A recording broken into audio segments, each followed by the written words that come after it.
Hoy en el bloque económico vamos a tratar un tema que les interesa definitivamente a todos. Se viene el pago del impuesto a la renta. ¿Quiénes pagan? ¿Cómo hacerlo? ¿Cuáles son las fechas límites? Todo eso lo vamos a tratar con Luis Luján, profesor de SAN, que ya nos acompaña. ¿Cómo está? ¿Qué tal? Juan Carlos, ¿cómo estás? Buenas tardes. Primero, la pregunta básica. ¿Quiénes pagan impuesto a la renta y cómo se debe hacer el pago? En principio, el impuesto a la renta lo pagamos todos aquellos que generemos un ingreso que la ley considere como sujeto a gravamen. Esto es rentas de personas naturales que presten servicios, que reciban ingresos por tener un arrendamiento de un inmueble, de un vehículo, de una maquinaria, que tengan alguna creación por las cuales cobran regalías. Hoy día tenemos mucho de esto en los compositores que tienen pues tantas obras y que son utilizadas frecuentemente. Las empresas, que duda cabe, por todas las rentas que generen.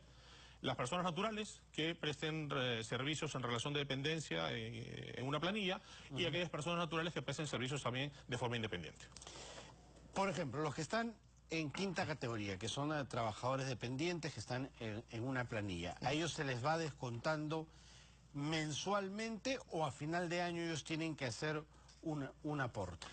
La ley del impuesto a la renta ha previsto un sistema por el cual el trabajador no debería presentar una declaración jurada al final del año si es que recibe exclusivamente rentas de un trabajo en el cual forma parte de una planilla. Esto lo que supone es que la empresa tiene que cumplir una serie de proyecciones a nivel del año, de manera tal que es la propia compañía la que le retiene el impuesto al trabajador, es decir, de su remuneración mensual, le deja de pagar una parte, y esa parte que le deja de pagar se la paga la SUNAT, de tal forma que al final del año la propia compañía ha retenido y pagado el impuesto a la renta total de la compañía, del trabajador. ¿Cómo se calcula esa renta? Es una proyección anual, por tanto, lo que se espera es que una persona que reciba la misma remuneración a lo largo de todo el año, todos los meses tenga una retención del mismo importe.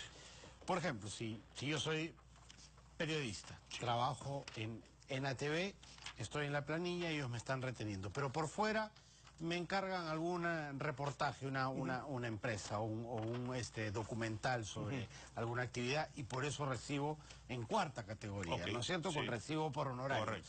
¿Ahí qué debo hacer? Ahí sí lo que tienes que hacer es lo que se llama renta global de todo lo que tú estás recibiendo, como por ejemplo en este caso rentas de cuarta categoría adicionales, y lo más probable es que al final del año tú tengas que hacer una declaración jurada, dentro de lo cual vas a considerar las rentas de trabajo de quinta categoría, sumarles las de la cuarta categoría, restarle las retenciones que te han hecho como cuarta categoría y probablemente pagar un saldo diferencial, que sería lo que no está cubierto ni por las retenciones de quinta ni por las retenciones de cuarta. ¿Y esto lo puedo hacer yo personalmente o tengo que necesariamente pasar por un contador que me vea las finanzas? No, lo puedes hacer tú personalmente si es que tienes el conocimiento suficiente como para poder determinar el impuesto y llenar los PDT que están, al alcance de todos los contribuyentes, hacer la presentación y desembolsar.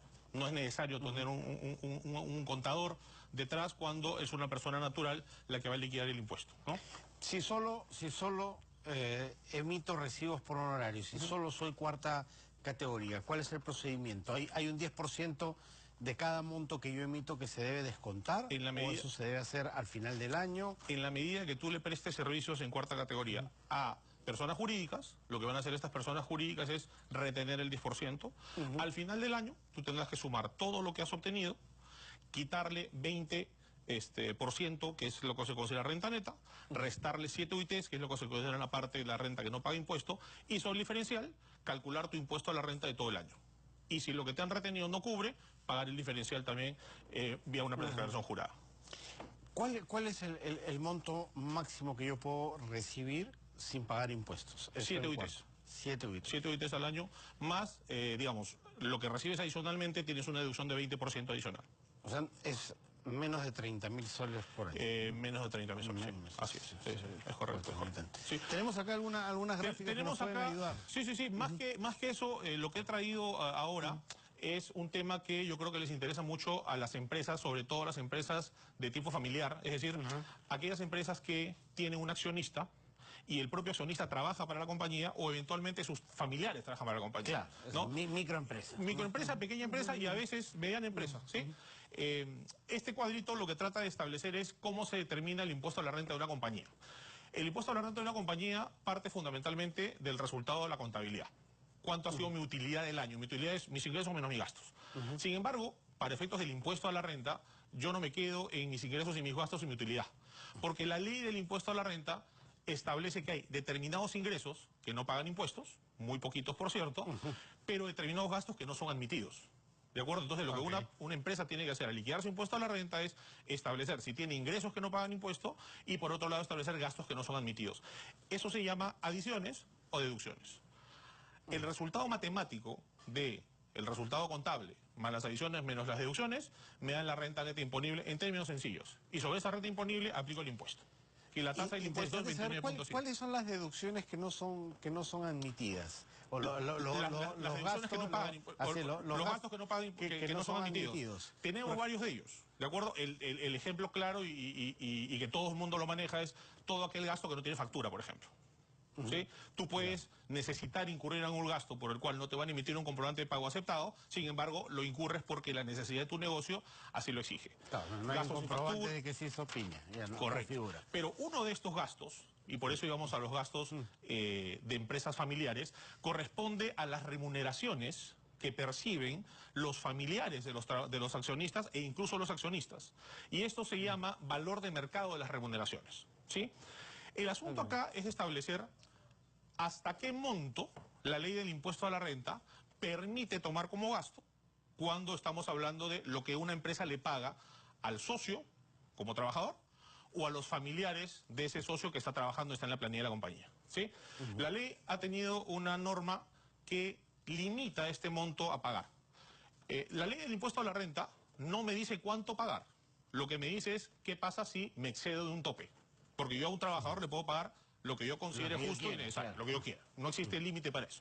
Pero tributariamente sí existe límite para ver cuánto me permiten como gasto. En el caso de los accionistas, la siguiente por favor, y sus familiares, lo que la ley dice es que las remuneraciones del cónyuge, una antes por favor. Una atrás por favor. Una antes. Ahí está. Ahí estamos. El cónyuge, concubino o parientes hasta el cuarto grado de consanguinidad, llámese en el sentido más sencillo, primos hermanos, y segundo de afinidad, por ejemplo los cuñados, del propietario de la propia compañía, primero que tiene que mostrarse que estas personas trabajan en el negocio, a diferencia de los trabajadores regulares. Los trabajadores regulares basta con que tengan mi planilla de trabajadores, su boleta de pago, y no hay mayor discusión sobre si realizan o no labores en la compañía. En el caso del propio accionista y de sus familiares, la ley sí exige que se demuestre que trabajan. ¿Y cómo se hace esa demostración? Porque tienes todos los elementos necesarios como para establecer que los cargos a los cuales ellos están reportando realmente tienen las funciones en ejercicio. Por ejemplo, si tú tienes una persona que maneja la contabilidad, tendrá que firmar los estados financieros. Una persona que maneja la tesorería tendrá que firmar los cheques y así por el estilo. Tendrá que demostrar en las funciones. Entonces, perfecto. ¿Qué dice la ley? La ley dice que esas remuneraciones, para efectos de aceptarse como gasto, no pueden exceder un tope. Pero las ha llamado valor de mercado de remuneraciones. Y esto puede generar ciertas confusiones. ¿Tú qué entiendes por valor de mercado? Más o menos un puesto, ¿cuánto está valorizado en el mercado laboral? Correcto. Por lo tanto, uno entendería como valor de mercado, si yo tengo a mi primo trabajando en mi compañía como gerente financiero, yo compararía lo que le pago a él con lo que le paga otra empresa a otro gerente financiero, ¿correcto? Claro. Ok. El problema es que ese mensaje que está en el título no es así. No es correcto. El valor de mercado de las remuneraciones en realidad es la comparación no de lo que gana un familiar mío respecto de otra persona de otra compañía, sino es la comparación de lo que gana un familiar mío respecto de otro trabajador de mi propia compañía. ¿De acuerdo? Y en base a eso generan niveles de comparabilidad. La siguiente, por favor. Claro, para que tú no le puedas decir a este le pago 10.000 y a otro trabajador que ya no es familiar mío le pago 1.000. Es correcto, ¿sí? Y de eso se trata. Si pueden pasar a la siguiente lámina, por favor. Aquí está. Entonces, la ley lo que ha establecido son 4 niveles de comparabilidad y uno final cuando yo no puedo tener a quien comparar. ¿Qué significa esto? Lo primero que me dicen es, yo tengo que encontrar al trabajador mejor remunerado que realice funciones similares. Y mi familiar no puede ganar más que él. Lo que exceda, ese gasto no me lo admite. Si yo no encuentro a alguien que realice funciones similares, tengo que encontrar al mejor remunerado que ocupe un similar nivel jerárquico. Todas las gerencias, todas las jefaturas, todas las supervisiones. Sí, y tampoco puede ganar más de lo que ganas. Si no encuentro a nadie en ese nivel, me tengo que ir más bien al inferior jerárquico inmediato. Y tengo que decir que este señor no puede ganar más del doble del inferior jerárquico inmediato.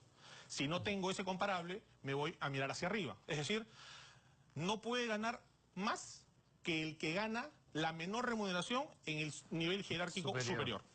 Pero puede ocurrir que no tenga ninguno de estos comparables. ¿Por qué? Porque con quien yo comparo el sueldo es alguien que no puede ser familiar mío. ¿De acuerdo? Entonces, si mi padre es el gerente general y mis dos hermanos son gerente financiero y gerente de marketing y ya no tengo más gerentes, a mi padre no lo podré comparar con nadie. Cuando yo no encuentro comparable, me tengo que ir a la última línea. Y la última línea es la remuneración de este familiar o mi sueldo, si es que yo soy el accionista de la compañía, todo medido de forma anual, no puede ser, o no puede superar a lo que sea mayor entre 95 UITs y 1.5 veces el mejor remunerado.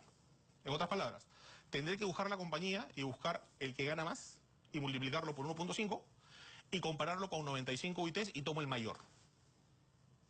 Y entonces mi familiar no podrá ganar más que ese tope mayor. ¿De acuerdo? La siguiente, por favor. Hay que tener mucho cuidado con eso, ¿no? Porque al final se puede incurrir en errores que después la SUNAT castiga. Es correcto. Y precisamente uno de los temas importantes es ver a quién encuentro como referente, contra quién voy a comparar esa remuneración. Tiene que ser un trabajador que no guarde relación de parentesco, por supuesto, y además debe haber prestado servicios dentro de cada año en un mismo periodo para que puedan ser comparables. ¿Correcto? Ahora, la siguiente, por favor. ¿Cuáles son las consecuencias de tener una persona que gane más de lo que debe ganar desde el punto de vista tributario siempre, ¿no? El exceso sobre el valor de mercado no es deducible para la empresa. Es decir, yo tengo que sumar eso y la empresa paga más impuestos, ¿no? Ese exceso de valor de mercado no está sujeto a retenciones de quinta categoría, lo que conversamos al inicio. Y vamos a ver cómo funciona esto, porque yo hago este cálculo en diciembre y la persona ya pagó impuesto a la renta de quinta categoría a lo largo de todo el año. Y finalmente, estas remuneraciones, ¿por qué la ley ha establecido que son gasto no deducible? Porque en realidad lo que la ley ha establecido es que ese exceso, en realidad, lo considera como lo que se llama dividendo presunto. Es decir, lo que me dicen es, ese mayor monto que tú le pagas a tu pariente o que tú te pagas a ti mismo, en realidad no es remunerativo. En realidad es un dividendo que tú estás sacando para tu bolsillo. Por lo tanto, se considera dividendo presunto. Y la siguiente, por favor, para ver numéricamente cómo funciona, tenemos un ejemplo muy sencillito. Un trabajador A y un trabajador B.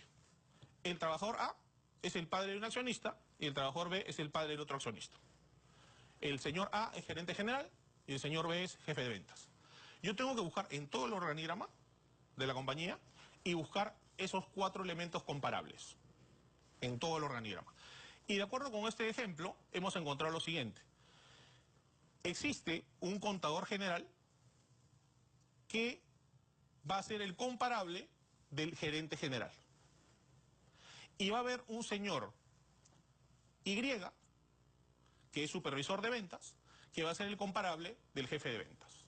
Y en ambos casos se ha establecido que vamos a utilizar como comparable el doble del inferior jerárquico, ¿sí? El señor A tiene una remuneración anual de 180.000 soles y el señor B tiene una remuneración anual de 105.000 soles.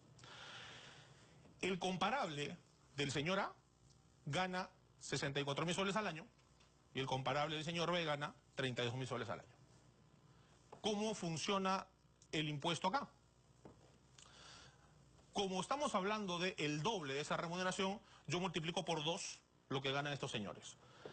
El señor X, que gana 64.000, lo llevo a 128.000. Y a ese señor X lo comparo con A. A gana 180.000. Por lo tanto, hay un exceso de 52.000 soles. El señor B, que gana 105.000, lo comparo con el doble del señor Y, que gana 64.000. 64.000 hasta 105.000 también hay un exceso. ¿De acuerdo? Entonces, por el señor A, tengo 52.000 soles de remuneración que la SUNAT no acepta, porque la ley del impuesto a la renta así lo ha establecido. Y por el señor B, tengo 41.000 soles de remuneración cuyo gasto no es admitido. Primera conclusión. Cuando esta empresa vaya a presentar su declaración jurada y determine el impuesto a la renta de la compañía, tiene 93.000 soles que va a tener que agregar como un gasto no deducible, como si fuese un gasto sin factura. Así es. Eso significa que la compañía, con la tasa del impuesto a la renta anual, tiene que pagar 27.435 soles más de impuesto a la renta. Por esos dos trabajos. Por esos dos excesos. Pero este tema tiene además dos consecuencias adicionales. La razón por la que estos 93.000 soles no son gasto deducible es porque se consideran dividendo presunto. ¿De acuerdo? Y el dividendo tiene además una tasa de impuesto, que es el 5%. Entonces, además se deberá pagar el 5% respecto de cada uno de esos montos, que terminan siendo 2.600 respecto a 52.000 y 2.050 respecto a 41.000. Entonces, hay un impuesto por dividendo presunto que es 4.650. Y hay una tercera consecuencia, que es así, digamos, termina siendo favorable en principio a los trabajadores. Como conversamos al inicio, a estos señores, al señor A y al señor B, todo el año se les ha venido reteniendo rentas de quinta categoría, porque se consideraba que lo que percibían era renta de quinta categoría. Sin embargo, al final del año se ha establecido que el señor A, de los 180.000, 52.000 no eran rentas de quinta categoría, eran dividendo presunto. Y el señor B, de los 105.000, ha percibido 41.000, que tampoco eran rentas de quinta categoría, sino que eran dividendo presunto. Por lo tanto, el señor A y el señor B tendrán el derecho a que les devuelvan la quinta categoría que les han retenido por esos montos. Entonces, la consecuencia de tener a trabajadores familiares dentro de una compañía se traduce de forma muy sencilla y muy breve en este cuadro, y lo importante es tener ese conocimiento, esa herramienta, porque, como bien mencionaste al inicio, estamos en pleno proceso de presentación de declaraciones juradas. Esto ha comenzado el día 22 de marzo y se va a ir hasta el día 9 de abril, que es el último día que los buenos contribuyentes presentan declaraciones juradas, y este es un ajuste que es bueno recomendar y revisar para evitar precisamente sobrecostos tributarios en el futuro. Perfecto, muchísimas gracias, Luis, por haber estado y la clara explicación, sobre todo para nuestros amigos que son emprendedores y que tienen empresas y que trabajan con la familia para que no tengan ningún tipo de problema. Muchas gracias. Perfecto. Hasta aquí llegamos con nuestro bloque económico.